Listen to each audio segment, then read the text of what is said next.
Friends, రాష్ట్రంలో 17 జిల్లాల రద్దు, సీఎం సంచలన నిర్ణయం. ఈ విషయాన్ని తెలుసుకునే ముందు వీడియో మీరు కంప్లీట్గా చూడండి. అప్పుడు మీకు కంప్లీట్ ఇన్ఫర్మేషన్ ఏంటో అర్థమవుతుంది. అదేవిధంగా చాలామంది వీడియో చూస్తున్నారు కానీ సబ్స్క్రైబ్ చేసుకోవడం మాత్రం మర్చిపోతున్నారు. దయచేసి సబ్స్క్రైబ్ చేసుకోండి. సబ్స్క్రైబ్ చేసుకోవడం వల్ల నేను చేసే ప్రతి ఒక్క అప్డేట్ మీరు ముందుగానే పొందగలుగుతారు.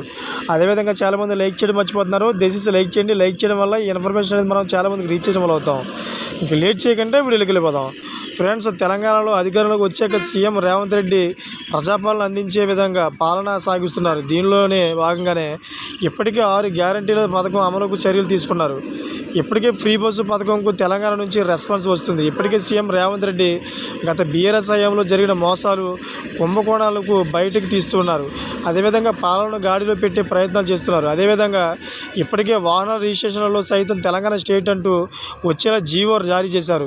ఇక దేశంలో లోక్సభ, 4 రాష్ట్రాల్లో అసెంబ్లీ ఎన్నికల నేపథ్యంలో కాంగ్రెస్ దూకుడుగా ముందుకు వెళ్తోంది. లోక్సభ ఎన్నికలలో క్లీన్ స్వీప్ దిశగా చర్యలు చేపట్టింది. ఇదిలా ఉండగా గత బీఆర్ఎస్ ప్రభుత్వ పాలనలో తెలంగాణలో జిల్లాలను పునర్విభజన చేసి 33 జిల్లాలుగా రూపొందించారు. తాజాగా ఇప్పుడు మరోసారి జిల్లాలను 33 నుంచి 17కు తగ్గిస్తారనే చర్చ జోరుగా సాగుతుంది.